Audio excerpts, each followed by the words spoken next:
श्री शिवाय नमस्तुभ्यम। दोस्तों, हर हर महादेव, जय महाकाल। दोस्तों, नौतपा चल रहा है, रोहिणी नक्षत्र चल रहा है और नौतपा में हमेशा ही गर्मी पड़ती है, लेकिन इस बार की गर्मी अथाह गर्मी। और यहाँ तक कि कयास लगाया जा रहा है कि 50 तक टेम्परेचर जा सकता है। यानी इस बार की गर्मी सभी बहुत सालों के बाद इतनी ज़्यादा गर्मी देखने को मिल रही है। इसका बहुत एक मेन कारण जो है कि हम वृक्षों को समाप्त करते जा रहे हैं, वृक्षों को काटते जा रहे हैं। जगह जगह जहाँ खेत थे वहाँ कट के कॉलोनियाँ कट गई हैं। और आप पहले निकलते थे घर से तो आपको बहुत सारी हरियाली देखने को मिलती होगी, लेकिन अब जंगलों में भी हरियाली देखने को नहीं मिलती। वहाँ तक आपको देखेंगे तो घर बने हुए दिखाई देने लगे हैं। और इसी का ये कारण है कि नौतपा इस बार इतनी ज़्यादा गर्मियाँ पड़ रही हैं। लेकिन नौतपा के बारे में एक और जानकारी मैं आपको देना चाहती हूँ कि नौतपा, आप ये मत सोचिए कि इतनी गर्मी क्यों पड़ती है। नौतपा यदि नहीं पड़े तो बहुत सारे हमारे साथ नुकसान, हमारे लिए जीवन में नुकसान हो सकते हैं। जैसे नौतपा यदि 2 दिन शुरू के दिन नहीं तपे तो चूहे बहुत आयत में हो जाएंगे, चूहों की बहुत ज़्यादा पैदावार हो जाएगी। उसके बाद यदि 2 दिन नहीं तपते हैं, उसके बाद की जो तीसरा और चौथा दिन नहीं तपते हैं तो जो टिड्डियों के बच्चे होते हैं, अंडे होते हैं, वह समाप्त नहीं होंगे। यानी हमारी फसल पूरी टिड्डी दल खा जाएगा। उसके बाद देखा जाए तो बीमारियों के वायरस नहीं समाप्त होंगे। और यानी इस तरीके से देखा जाए तो ये नौतपे कापन पूरा यदि निकाल कर देखें तो 9 दिन बहुत महत्वपूर्ण होते हैं और इसी कारण इतने तपते हैं। यहाँ तक कि ये भी कहा जाता है कि ये रोहिणी नक्षत्र में कभी बारिश नहीं होना चाहिए। यदि बारिश हो जाती है तो उस साल बारिश अनुमान से कम होती है। इसलिए नौतपा तो तपना ही चाहिए। और अभी पंडित प्रदीप जी मिश्रा गुरु जी की कथा चल रही है और वह नौतपा में करने वाले ही उन्होंने बहुत सुंदर उपाय बताया, एकदम नया उपाय बताया है। वही मैं आपके साथ शेयर करने जा रही हूँ। लेकिन उपाय बताने से पहले मैं आपसे एक रिक्वेस्ट करना चाहती हूँ कि आप यदि मेरी आवाज़ पहली बार सुन रहे हैं तो अवश्य सब्सक्राइब कर लें, क्योंकि बहुत सारे ऐसे वीडियो और मैं गुरु जी की कथा सुनकर वही प्रयास करती हूँ कि जो अभी नौतपा चल रहा है तो जो नौतपा के लिए उन्होंने उपाय बताया है वह उपाय आपके साथ शेयर कर रही हूँ। प्रयास करती हूँ कि जो समय चल रहा है उसमें ही करने वाला उपाय बताऊँ और आप को जितना ज़्यादा से ज़्यादा इसका अच्छा परिणाम मिले उतना ही अच्छा है। इसलिए अवश्य ये कार्य करें। और सबसे पहली बात तो मैं जो गुरुजी ने कथा में बताई है उसके अनुसार जो वीडियो मैं आपको उपाय बता रही हूँ, आपको उसके लिए क्या क्या सामग्री की आवश्यकता पड़ेगी। सबसे पहले तो ये उपाय आपको घर में ही करना है, कहीं बाहर नहीं जाना। यदि आपके घर के सामने गार्डन टाइप बना हुआ है, कोई बड़ा वृक्ष है तो आप उसमें कर सकते हैं। घर के आगे कोई वृक्ष है तो उसमें कर सकते हैं। नहीं है तो कोई बात नहीं, घर में गमला तो अवश्य होगा, कोई ना कोई पौधा लगा होगा।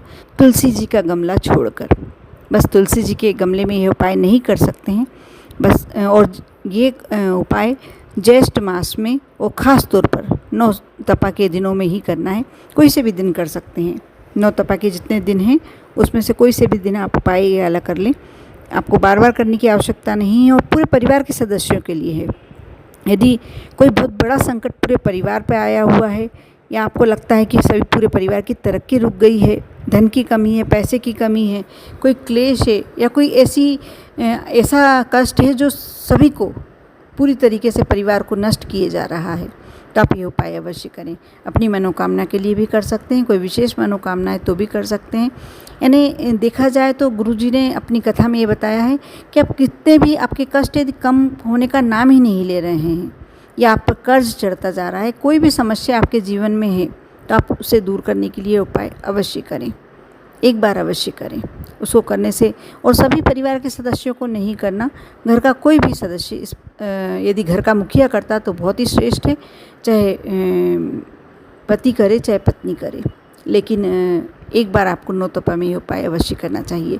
मैं इसके लिए सामग्री बता रही थी। तो इसके लिए सामग्री की आवश्यकता पड़ेगी। एक तो या तो वृक्ष है आपके घर के आसपास तो बहुत ही अच्छी बात है, और नहीं तो आप कोई सा भी गमला जिसमें तुलसी जी को छोड़कर कोई दूसरा पौधा लगा हुआ हो, आप उसमें ये उपाय कर सकते हैं।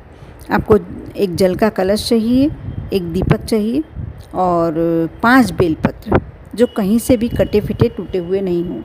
क्योंकि उसके अलावा आप चाहें तो अपने मन की सामग्री जो शिव जी को समर्पित होती है कोई सी भी ले सकते हैं, लेकिन उपाय में बस इतनी ही सामग्री की आपको आवश्यकता होगी। सॉरी, वैसे जो कलश की बात करी है, मैंने 2 कलश चाहिए। आप 2 कलश पानी से, जल से, जो अपने घर के ही जल में से भर के रख लीजिए। अब आपको करना है कि जो शंकर जी की 5 बेटियां हैं, आपको उनके नाम याद करना है। मैं बता दे रही हूँ, वैसे तो सभी को आजकल याद होंगे, लेकिन नहीं भी याद हैं तो आप इन नामों को कंठस्थ कर लें या एक कागज़ पर लिख लें। उनकी पहली बेटी का नाम है जया, फिर विषहरा, शामलीवारी, दोतली और देव। इस तरीके से उनकी 5 पुत्रियाँ हैं। यह उपाय में इन 5 पुत्रियों का नाम याद होना बहुत ज़रूरी है। आप अपने घर के गमले और वृक्ष जिसके पास भी ये उपाय करना चाह रहे हैं, वहाँ जाएं। उसके नीचे जो मिट्टी है या बड़ा वृक्ष है, मिट्टी नहीं है तो आप थोड़ी सी मिट्टी लेकर वहाँ पार्थिव शिवलिंग बना लें, छोटी सी शिवलिंग जैसा आकार बना लें।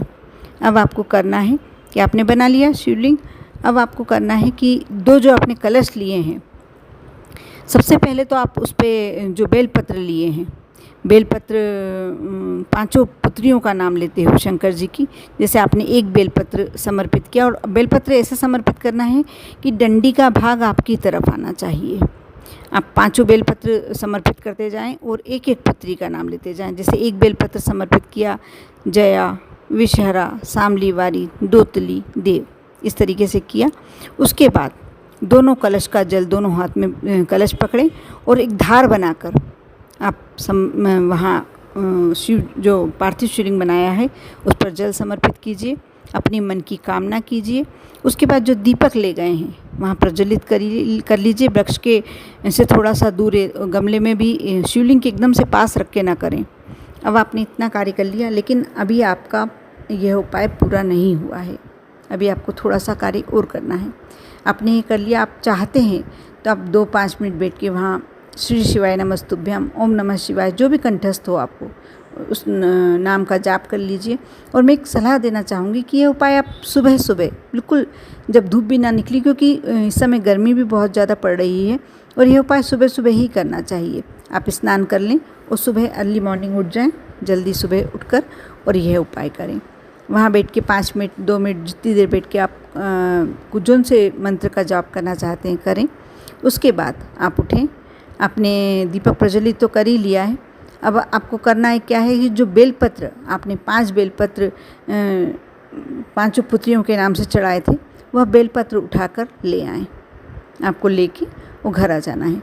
अब आप लोगों के मन में एक सवाल उठ रहा होगा कि वो जो शिवलिंग है उसका क्या करेंगे, उसे कहीं ले आके विसर्जित करना है? बिल्कुल नहीं। आपने जो कलश से जल चढ़ाया है ना, तो वो उतना, दोनों कलश के जल से वह अपने आप ही विसर्जित हो जाएगा, वहाँ पानी भरा जाएगा। और नहीं तो आप उसको थोड़ी देर बाद देख लेंगे, जब बेलपत्र उठाएं, जब देखें यदि नहीं आप मिट्टी में नहीं वो हो गया हो, विसर्जित नहीं हुआ हो, तो आप उसके बाद थोड़ा सा जल और डाल दीजिए अलग से। ये सब कार्य आपको बेलपत्र, जो मैं आगे का उपाय बता रही हूँ, जो आगे का कार्य बता रही हूँ, उसके बाद करना है। उन्हें विसर्जित बाद में करना है। यदि वह कलश के जल से विसर्जित हो गए तो बहुत ही अच्छा, और नहीं तो ये बाद में करना है। आपने 5 बेलपत्र उठा लिए। अब आपको कोई सुरक्षित स्थान, अपने घर का सबसे सुरक्षित स्थान, या तो अपने घर की तिजोरी होती है या अपने घर के मंदिर में कोई स्थान, वहाँ रख लीजिए।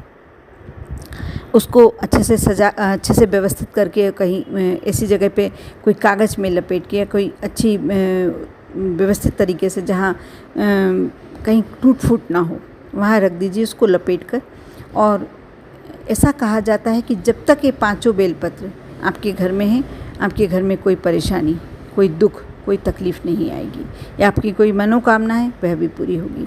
कुछ दिनों बाद आप उस बेलपत्र को ले जाकर और नदी में विसर्जित कर सकते हैं। आप यह उपाय अवश्य करके देखें, क्योंकि गुरुजी ने ये जो नई कथा चल रही है उसी में बताया है। और मुझे विश्वास है पूरा कि जिसने भी ये उपाय करा ज्येष्ठ मास में 9 तपा में, तो उसके घर में जो भी परेशानी चल रही होगी, अवश्य उस व्यक्ति को उस परेशानियों से मुक्ति मिलेगी। कर देखें विश्वास के साथ। ओम नमः शिवाय।